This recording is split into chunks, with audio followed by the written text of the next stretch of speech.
With the biggest AliExpress sale just around the corner, I decided I wanted to make 3 videos featuring my top 3 favorite watch brands from AliExpress. Today's the first video featuring San Martin, and I want to share with you my top 10 favorite San Martins that might be worth considering in this sale. Hello, you're watching James. My name's James, you're watching me, and I am talking about watches. And if I'm going to talk about my 3 favorite brands on AliExpress, of course San Martin does have to feature. But I've always had 3 issues with San Martin. There were 3 things that I've had and talked about and reflected on and pointed out whenever I've had San Martin watches in the past. Firstly, although they were really well made and relatively affordable, their dials were a little bit dull. I found also that their bracelets were used from one watch to the other. They were repeated and reused, which isn't really a problem if you only buy one, but because I've bought so many, it felt that it was a little bit repetitive. And the third thing was that they didn't really have any original designs in their catalogue. It didn't bother me too much that they had homages. I like homages, but it'd be nice to see some original designs. Now, if you're watching this, you're probably going to be asking, well, they do all those things, and yes, they do. Over the last year or two, they have addressed these 3 things. The things that I had a little bit of a problem with. Nothing that I thought was terrible enough not to buy them, but were things that I had to point out. And now that they've addressed all these features, they've got really good looking dials. They've got a variety of different bracelets, and they just keep bringing out new bracelets too, which is great to see. And certainly they've found their sort of spot in regards to original designs too. After a bit of a false start with a couple of models they brought out which weren't probably that popular, I think they've found their niche in this particular watch market. And they're beautiful looking watches. So I've really got nothing to complain about anymore with San Martin, which is why I'm going to share with you my top 10. Now, as always with these types of videos, I have not had hands-on experience with all of these watches that I'm going to be showing you today. I'm fairly confident that they're all going to be very good, but because I haven't had that hands-on experience with them, I'm not specifically recommending them to you. I'm just drawing your attention to them. And if you choose to buy them, well, of course, wait for that sale to pop up, because these prices that I'm going to be showing you today are not during the sale. So hopefully they are going to be a little bit lower. I'm also going to be showing them in US dollars just to make my life a little bit easier. But when you do choose to buy them, or if you do choose to buy them, well, I would really appreciate it if you use the affiliate links I'm going to leave down in the description of this video. So let's show you these watches that I want to draw your attention to today. And the last one, in my opinion, is probably the best watch release on AliExpress this year. The first one is probably one of the best selling watches from San Martin, and it is their GMT. I have owned one of these, so I can actually recommend this particular one. It comes in lots of different dial variations, $290 US, so it'll be interesting to see how much of a discount this one gets. It is an NH34 powered watch, 39mm. Obviously not a particular original design, this one. San Martin is doing some more original designs lately, but this one is not one of them, but it's actually a really nice watch. Seems to change price a little bit depending on the dial type, but lots of different variations, and it's nice. Actually, you can get some nice bright colors. The one I owned was probably the boring one, the black with the orange accents there, but I can certainly say this is a fantastic watch. It fits nicely on wrist. It's very easy to wear. It's relatively affordable, powered by a good movement. It's a good size. So definitely my first recommendation. And this one, because I have owned it, I can certainly recommend this particular one. This one I haven't owned, but of course I do love this style. This is a Pilot Fleiger style. You can get it with a sub-second registry or without a sub-second registry. Depending on which one it is powered by a different movement. One is the NH35, which is the no sub-second registry. The other one is the Seagull movement, the ST026 They are both 41mm, $180 US, a little bit cheaper for the NH35 version, but as much as I like the Seiko movements, I do love a sub-second registry, and I think that looks fantastic, and I think it looks great with that strap too, with that personalized or that San Martin buckle there. I do love a Pilot watch, and I can't believe I actually haven't owned one of these yet, so this one actually might be on my shopping list. Now, I have actually owned this one as well, not this color variation, but this is the color variation that I think I should have chosen. It's a really nice dark grey. It's a 41mm case. It is obviously not an original design either. It is taking a lot of inspirations from a particular Seiko there. $230 US, powered by the NH35. I do know this one is a great watch to wear. I really enjoyed it. The blue looks great too. I think I had the, I think it was the blue version that I owned. It was a really nice watch. I really enjoyed wearing it. It comes on a strap or on the bracelet.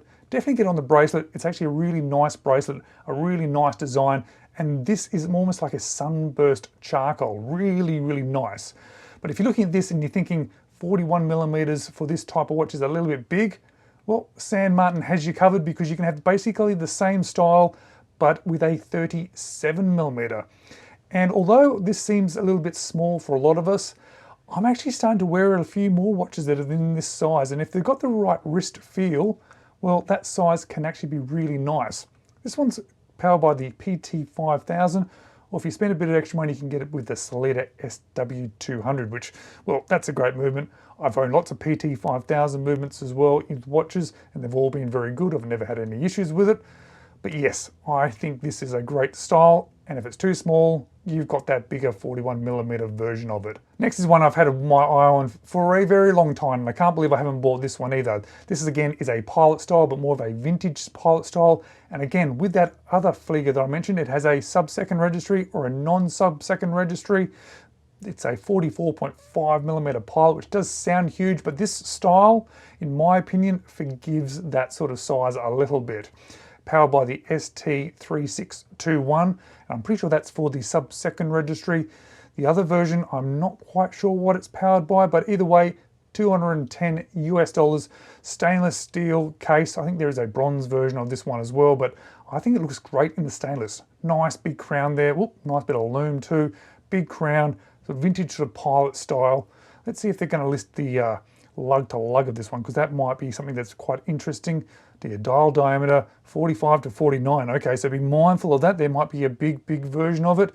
Lug to lug is 54, so that is big. But I own a watch that is 54 lug to lug, and it is big. But again, the style seems to forgive it somewhat. So it's something you need to be mindful if you're going to be buying this one. It's a big watch, but it's so cool that I just like it. This one tends to be on every list that I ever make of my sort of top 10 favorite San Martins. And it's one of the first San Martins that I ever bought, or it was a previous generation of it. It's their vintage diver. I think they call it the Ghost Diver, but it's a 38mm. They call it the 6200, I think. $200 US. So that's actually gone up a lot since I originally bought it, but when I bought it was a few years ago. It's just a lovely watch. When I got this one, I ended up wearing it all the time. It was one of my most worn watches for a very long time. And you can get it into two different hand variations now, which is really nice. The Mercedes hands, making it a little bit more vintage Rolex looking, or you can get it with the sword-shaped hands, which makes it feel a little bit less Rolex. But one that I absolutely recommend to anybody. A few different color variations of this one now, and they have updated the bracelet. When I bought this one, it had the rivet style, which I actually really liked. But they've gone for more of their standard now. They sort of swapped over. I think a lot of people complained about it. If I was going to buy this one again, I would probably buy this version. Because I owned this version, the only thing I didn't connect with was the gilt. I'm not a big yellow gold gilt fan. I always just wished it came in the silver and black, and now it does. So that would be the one that I would choose now if I was buying it again. So obviously this is not an original design either, but I actually really like these versions of it from San Martin, because there's a couple of different options, both with the hands and the colors on the dials. I particularly, let's go back, I particularly like this blue one. It seems to be like a petrol blue, and it seems to be fading up. Obviously it's sort of homaging the Tudor Ranger, but it has a few sort of different abilities to it, or a few different sort of highlights to it with those colors that for some reason makes me want to own this one more than that original. I'm not as big a fan of this variation of it. That's the one that I would be picking. A 38mm as well, powered by the Seiko NH35 for $265 US. And this one has been on my list for, well, years now, and I just keep coming back to it. I just like the case shape. I like this blue dial with these different sort of textures on it and layers, the hands, and there are different colors of it, but well, let's try and flick to a different color. The green, it looks okay, but it's this blue one that just always grabs my attention. It's a little bit more expensive, being $310, powered by a PT5000, but there's something about it that always grabs my attention. I really should just buy this watch one day because I've mentioned this one many, many times on the channel and I just love the look of it. 39.5, but being a more square shape, be mindful that probably is going to sit a little bit bigger on wrist than that. And I know that this bracelet is quite good because I've watched many reviews of this one. Apparently you used to be able to buy it with the SW200, but at the moment I don't think it's not one of their sort of more recent watches. So well, you can get it in an SW200 on that color, but it just doesn't look as good. Look at that blue. I think that looks fantastic. Now another 37mm watch, and in this dive style, I find that that sort of size tends to sit really kind of nice on wrist. And it's worth sort of considering the smaller watches sometimes, especially when they're only around about the $300 at this sort of quality, because this one, well, they call it a 62 mass as well, which I don't think this one is. I think this is more homaging a different watch, but I think this one's going to sit down onto wrist really nicely. That blue looks absolutely fantastic. Comes in a more of a standard silver and black as well, and a green, powered by the PT5000 or the SW200. Let's see the difference in prices. Yeah, another 120 bucks. I'd just be going for the PT5000. I just think this blue looks fantastic. Really nice beads of rice bracelet there.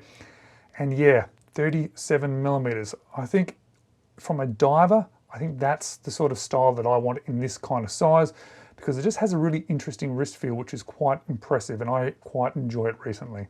The only chrono on my list today, and well, this is a homage too, isn't it? But this is probably a homage of one of my favorite Omegas. It's the sort of a Speedmaster, but it's with the arrow tip hands, which I like. The blue I know looks absolutely fantastic in this sort of sunburst effect, but it's this sort of black and silver that I would be going for. But there's a whole heap of different options: panda, reverse panda, some nice color variations too. This is a mechanical watch powered by the ST0109 manual movement, 100 meters of water resistance, $336 US, and it's a 40mm case. Probably this is the one that I would be going for. And I really like the look of the bracelet. I would really be interested to see what San Martin is doing with their bracelet. And before I jump into my absolute favorite watch from San Martin now, and not only is my favorite watch from San Martin now, but I think it's probably the best watch released from AliExpress for the entirety of 2024, can I just ask, do you mind hitting that subscribe button if you have not already done so? I really do appreciate it if you do. It's really easy for you. You just click it, it's free, but wow, it makes a huge difference to me. But let me show you what I think is the best watch release this year on AliExpress. It's the SN0144, the Zhangzhang, the glazing sort of dials. Now, the blue is the one that I've ordered, and I think it looks absolutely spectacular. And I can tell you right now, this photo or this rendering does not capture it. That captures it a little bit better. It just doesn't show it up. I think the orange looks really cool and the red looks really cool, but I ordered that one because I just had to own it. Yeah, red looks nice, orange looks nice. But the bracelet, the dial, the hands, the size being a 39mm, it's powered by also the Miyota 9015, which is one of my favorite movements of all time, which allows for this watch to be just over 10mm thick, which, yes, okay, that's a big part of the reason why I like this watch. It's the dial, the hands, the general style, the sizing of the case, this awesome bracelet, which is very different for San Martin, but also that movement and how thin it is on wrist, because honestly, an absolute standout watch, even though it's a little bit more expensive for AliExpress, even though it's a little bit more expensive for some of the San Martin watches, it's one that I absolutely do recommend. Guys, thank you so much for watching. This is part 1 of 3 videos. Stay tuned for my next top 10 list for this sale coming in a couple of days. But whilst you wait, maybe check these 2 videos out next.